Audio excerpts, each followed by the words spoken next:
এক ব্যক্তি, এটা শোনেন, এক ব্যক্তি খুব তার শখ যে তিনি সাহাবীদের মতো নামাজ পড়া শিখবেন। কথা বুঝতে পারছেন?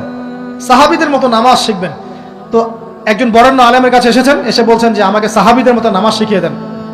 তখন সেই আলেম আরেকজন আলেমের সন্ধান দিয়েছেন, যা তুমি তার কাছে যাও, তিনি শেখাবেন। তো সেই ব্যক্তি একটু অবাক হয়েছেন, কারণ যাকে প্রশ্ন করেছিলেন তিনি অনেক বড় মুহাদ্দিস, আর যার কাছে পাঠানো হচ্ছে তিনি অত বড় মুহাদ্দিস নন, কিন্তু আবেদ, আমল করেন। তাকে গিয়ে বলছেন উনি আমাকে পাঠিয়েছেন সাহাবীওয়ালা নামাজ শিখিয়ে দেন। তখন তিনি বলছেন ঠিক আছে, সুন্দর করে ওযু করে আসো, সুন্দর করে ওযু করে আসো। ওযু করার সময় খালি খেয়াল রাখবা যে আমি ওযু করছি শুধু আল্লাহর সন্তুষ্টির জন্য। কি খেয়াল রাখবেন? ওযু করছি শুধু আল্লাহকে রাজি খুশি করার জন্য ওযু করছে, আর কোনো উদ্দেশ্য নাই আমার। ওযু করতে যাচ্ছে, তিনি আবার বলছেন দাঁড়াও, শুধু আল্লাহকে রাজি খুশি করার জন্য ওযু করো। আবার শুরু করছেন, আবার বলছেন শোনো, শুধু আল্লাহকে রাজি খুশি করার জন্য ওযু করো। এভাবে বলতেই আছেন, নামাজে দাঁড়িয়েছেন, দাঁড়ানোর আগে বলছেন শোনো, শুধু আল্লাহকে রাজি খুশি করার জন্য নামাজ পড়ো।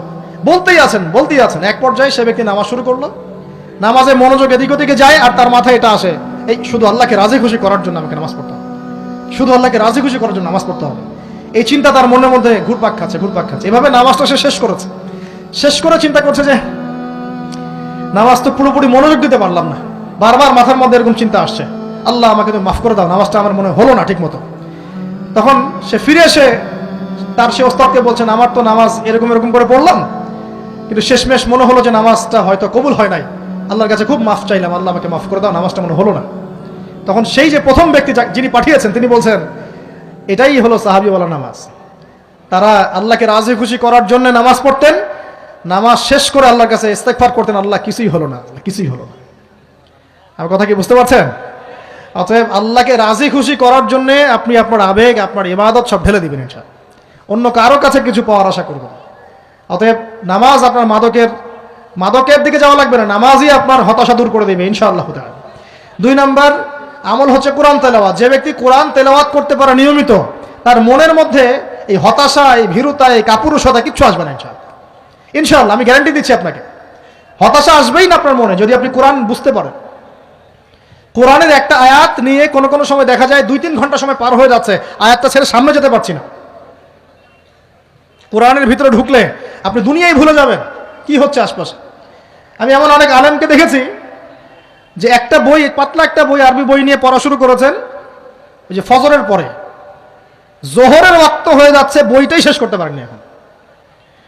বুঝতে পারবেন না, যখন আপনি ইলমের ভিতরে ঢুকে যাবেন, কোরআনের ভিতরে, হাদিসের ভিতরে, আপনার দুনিয়ার খেয়ালই নাই। একজন আলেম তিনি এক রাত্রে একটা বই লিখেছিলেন, চটি বই, এক রাত্রের মধ্যে। বলা হচ্ছে তার সম্পর্কে বলা হচ্ছে যে রাতের খাবার তাকে দেয়া হয়েছে যে আপনি এটা খেয়ে নেন। তো সে খাবারটা পাশেই আছে, খাবারটা খাবো, এটা লিখে খাবারটা খাবো, এরকম তার চিন্তা ছিল। ফজর হয়ে গেছে, বই লিখাও শেষ, খাবার এই অবস্থায় পড়ে আছে, ডুবে গেছেন ভিতরে, খাওয়ার মাথায় তার খেয়াল নাই। এরকম হয়। একজন মনীষী, বিখ্যাত মনীষী, রিয়াদুস সালেহীন কিতাবের রাইটার, সংকলক আল্লামা নববী রাহিমাহুল্লাহ, এরকম সারা রাত চলে গেছে, পাশে 2টা খেজুর, ওই 2টা খেজুর খাওয়ারই সময় পাত, হাদিস নিয়ে গবেষণা করতে রাত পার হয়ে গেছে। আমি বলতে চাচ্ছি যখন ইলমের ভিতরে, কোরআন হাদিসের ভিতরে ঢুকে যাবেন, আপনার দুনিয়ার খেয়াল আপনার চলে যাবে ইনশাআল্লাহ।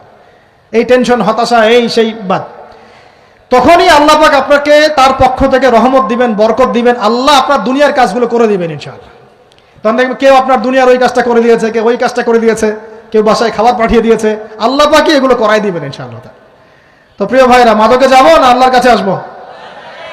2 নাম্বার কোরআন তেলাওয়াত, 3 নাম্বার আল্লাহর জিকির। 3 নাম্বার কি ভাই? আল্লাহর জিকির। চলতে ফিরতে সব সময় মুখ চলতে থাকবে, মুখ না চললেও মনে মনে মন তাজা থাকবে, মনে মনে জিকির হতে থাকবে। মনে মনে জিকির করতে পারেন? মুখ নড়বে না, কিন্তু মনে মনে আপনার একটা জিকির হতে থাকবে, সুবহানাল্লাহ ওয়া আলহামদুলিল্লাহ, লা ইলাহা ইল্লাল্লাহ, আল্লাহু আকবার। পারা যাবে? পারে। মানুষের মন কখনো চুপ করে থাকে না, কিন্তু মানুষের মন অলওয়েজ কিছু না কিছু চিন্তা করতে থাকে না, যতক্ষণ না ঘুমায় মানুষ।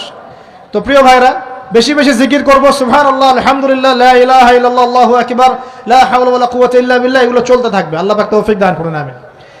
আমরা আমাদের সমাজে যুবকদেরকে এরকম টিকটকে দেখছি, অনলাইনে আসক্ত দেখছি, জেনায় আসক্ত দেখছি, পর্নোগ্রাফিতে আসক্ত দেখছি। আমরা দেখছি আমাদের যুব সমাজকে মাদকে আসক্ত, কিশোর গ্যাংয়ে আসক্ত। এইগুলো কি আমাদের কাম্য ছিল ভাই? আমাদের কাম্য ছিল? এই অবস্থায় কি যুব সমাজ আল্লাহ পাকের দিনের পতাকা হাতে নিয়ে আল্লাহর জমিনে দিন কায়েম করতে পারবে কিনা? একটু আমাকে উত্তর দেন দেখি। এখন এই অবস্থায় পারবে? অতএব অবস্থার উন্নতি করতে হবে কিনা? উন্নতির জন্য রাজি আছে কিনা ইনশাআল্লাহ? আমরা চাই কি আল্লাহ পাকের দিনটা আল্লাহর জমিনে প্রতিষ্ঠা লাভ করুক, আল্লাহর দিন সবার ঘরে ঘরে পৌঁছে যাক, আল্লাহ পাকের দিনের যে সৌন্দর্য সবাই সেটাই, এই সৌরভটা সবাই পাক। আমরা চাই কিনা? সমাজে শান্তি প্রতিষ্ঠা হোক, আবার সেই রাসূলের মতো যুগ চলে আসুক, আমরা চাই কিনা? অতএব আমাদের সবাইকে যৌবনের এই প্রলোভনগুলো থেকে বেরিয়ে এসে আল্লাহ পাকের ইবাদতে আত্মনিয়োগ করতে হবে। আল্লাহ পাক আমাদের সবাইকে তৌফিক দান করুন, বলি আমিন। আমাদের সবাইকে আল্লাহ রাব্বুল আলামিন কোরআন এবং হাদিসের গভীর জ্ঞান অর্জন করার তৌফিক দান করুন।